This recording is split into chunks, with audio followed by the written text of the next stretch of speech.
ባለበት መቁረጡን ሊረሳ ይችላል በዛ ሰዓት ሊረሳ ይችላል ተኝቶም ሊሆን ይችላል ወይን አይታወቅም ስለዚህ ድንገት ይገረዋል በዛ ከደረሰ በሄሊኮፕተር መሄድ ባንችል በመጣ በሞተርም በምንም ያለበለበት ይዘን በላይ እንደምናስተላልፈው በጣም ከለላ ይደረግልታል በፊት የሰርጋቸው ቀን ልክ የሰርጋቸው ቀን ሰርጋቸውን ከመጀመራቸው በፊት እስቲ ሎተሪ እንቁረጥ ብለው ሁለቱ ጥንዶች ሎተሪ ቆረጡ ጠዋት በኋላ ላይ የሎተሪ ትኬት ከቆረጡ በኋላ ወደ $2 ሚሊዮን ሎተሪ እድለኛ ሆነዋል ቀን ቅዳሜ ዕለት ሲያይ መደበኛ ነው የዛን ጊዜ አንደኛው ዕጣ 175,000 ብር ነው ደርሶታል ቁጥሩን እውነተኛ ታሪክ ነው እውነተኛ የዛሬ 4 ዓመት እንደዚህ ታሪክ ነው በኋላ ቅዳሜ ቀን መጣ ሊወስድ እሺ ሲወስድ ይመጣ ቢሮ ዝግ ነው የመንግስት መስሪያ ቤት ዝግ ስለዚህ ዑመር ያው የዞረዋልና ቅዳሜ ዕለት ማታ ግን ያችን ጥቁር አንበሳ ግንቧን ሊያድርባት አልቻለም ለምን ትወሰዳለች 175,000 ነው ከዚህ በኋላ ኪሱ ያለችው ስለዚህ የዞራ አደረ በቃ መንገዱን እንትን ይያል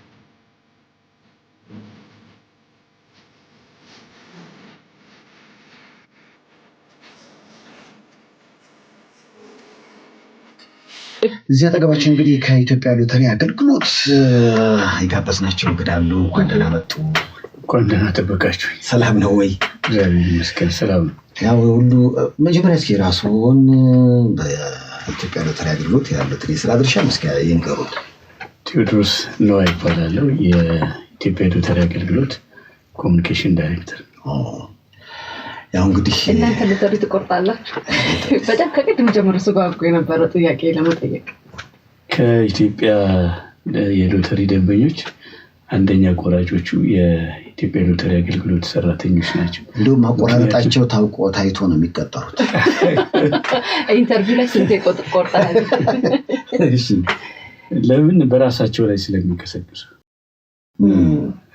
ራሳቸው ስለሚከሰክሱ የመጀመሪያ ቆራጭ ይሆናል ለምሳሌ መንገድ ላይ እየከሰከሰ ከሄደ በየክፍለ ሀገሩ ሊከሰክስ ይችላል ሁለተኛ ደግሞ ከሁሉ በላይ በየቀኑ ሲሸለም ሰው ያለ 10,000 25,000 100,000 ሚሊዮንም ሲሸለም ስለሚያይ ያነቃቃዋለሽ ከሱ በላይ የሚያምን የለም ግን የደረሰው ነበር እስካሁን በታሪክ አሉ አልፎ አሉ ይደርሳል እስከቆረጡ ምክንያቱም አሁን በቀደም ከትላንቱ ለምሳሌ አሜሪካን ሜሪላንድ ውስጥ አንድ ኢትዮጵያ $1 ሚሊዮን አገኘ ከ2017 ጀምሮ በፈረንጆች ይቆርጥ ነበር ትኬት አሁን ብዙ ጊዜ አንድ ነገር ለማግኘት ምን ያህል ተግተናል ሞክረናል በነገራችን ላይ ሎተሪም እድል ብቻ ሳይሆን ትጋትም አብሮ የሚጠይቅ ይመስለኛል ምንም ነገር እንደውም አንድ ያየሁኝ ነበር ቀደም ራሱ እዚህ ከመምጣት በፊት የሰርጋቸው ቀን ልክ የሰርጋቸው ቀን ሰርጋቸውን ከመጀመራቸው በፊት እስቲ ሎተሪ እንቁረጥ ብለው ሁለቱ ጥንዶች ሎተሪ ቆረጡ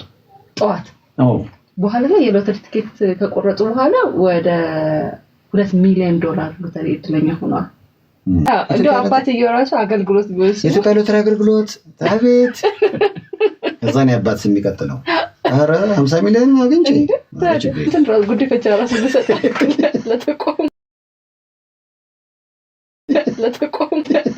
50 ሚሊዮን በጣም አነጋጋሪ ሆኗል አሁን ነው ይሄ በኢትዮጵያ የሎተሪ ታሪክ የመጀመሪያው ነው ሊባል ይችላል ማለት 64 ዓመቱ ነው 50,000 ብር ነው የጀመረው በቅርብ ነው ከ1 ሚሊዮን በላይ የሚሄድ የጀመረው ከ2,000 በላይ ነው 2 ሚሊዮን 5 ሚሊዮን እያለ ያደገ የመጣ ስለዚህ 20 ሚሊዮን ነበር እድለኛ 20 ሚሊዮንም ብዙ አይሆንም እየተከፋፈሉት 20 ሚሊዮን ያገኙት እንደው በታሪክ አራትም 3 ቢሆንም ተከፋፍለው ለምን ድንገት ሲደርስ ወይም ሁለቱ ትኬት ሊሆን ይችላል አሁን 50 ሚሊዮን ነው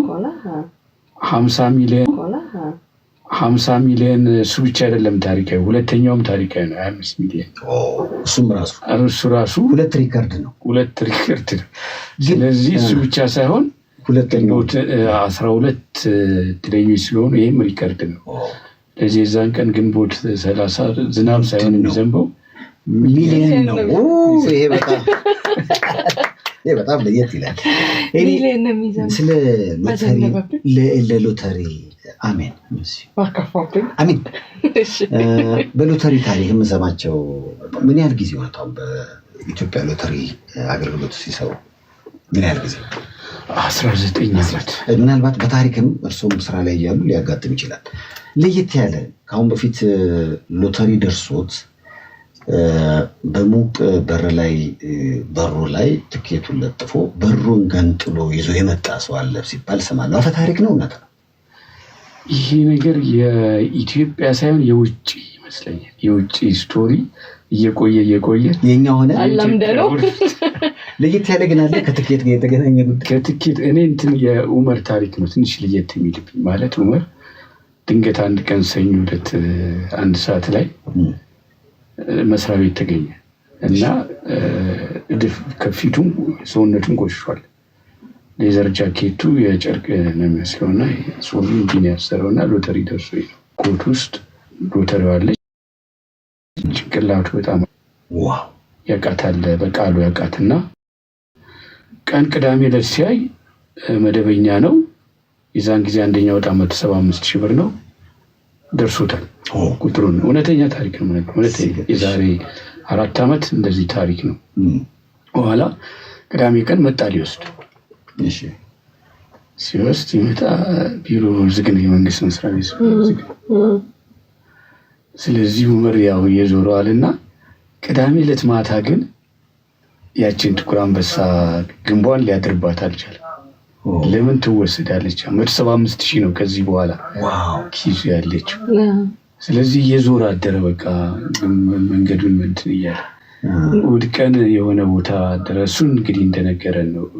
እሑድ ቀን የሆነች አንድ ቦታ ውሎ ተኝቶም ብሎ ማታ አሁንም እዛች አልሄደም እየዞረ እንትን አለና ሰኞ ጠዋት መጣ ማለት ነው። 175,000 ያው ሲቀልዱበት ትዝ ይለኛል። ያን የኛ መስሪያ ቤት እኔ ላግባ እና እንደዚህ አይነት ብዙ አለ አጋጣሚ። ብዙ ሎተሪ ማለት ብዙ አጋጣሚ ማለት ራሱን የቻለ መጽሐፍ ቢጻፍ ራሱ ይወጣል። ማአት አለ በእያንዳንዱ እንትን ብዙ ታሪክ አለ። ዋው ያው እንግዲህ እንዴ በጣም ህይወት የሚቀየር ታሪክ የሚቀየር ነገር ነው። የኛም ታሪክ ልክ እንደ ኡመር ይቀየራል። አይ ደርሶ ለመነገር ያብቃ። አሁን አንተ ግን ምን ታሪክ ይሆናል? ሲሽከረከር ነው ጀምሮ እኮ ደረሰ። ሲሽከረከር ነው ማለት 50 ሚሊዮን ፊትርስ። ያው እንግዲህ ካሉት ዛሬ ከ2 ሰዓት ነው ታዲያ ሲጀምር እስከ 4 ሰዓት ከቆረጣችሁት መሀል የ50,000 ብር ስጦታ እናደርጋለን ስንባባል ነበር። ዘንድሮ ለየት የሚያደርገው እንግዲህ በዲጂታል መሆኑ ነው አይደለ? በተለይ ኢትዮጵያ ሎተሪ ዳት ኢቲ ላይ በቴሌብር ሱፐር አፕ ላይ መቁረጥ ይቻላል። ስለዚህ ጠፋብኝ ምናምን የለም፣ ተደውሎ ነው የሚነገረው ማለት ነው። ባለበት መቁረጡንም ሊረሳ ይችላል፣ በዛ ሰዓት ሊረሳ ይችላል፣ ተኝቶም ሊሆን ይችላል፣ ወይን አይታወቅም። ስለዚህ ድንገት ይነገረዋል። በዛ ከደረሰ በሄሊኮፕተር መሄድ ባንችል በሞተርም በምንም ያለበት ይዘን በላይቭ እንደምናስተላልፈው በጣም ከለላ ይደረግለታል።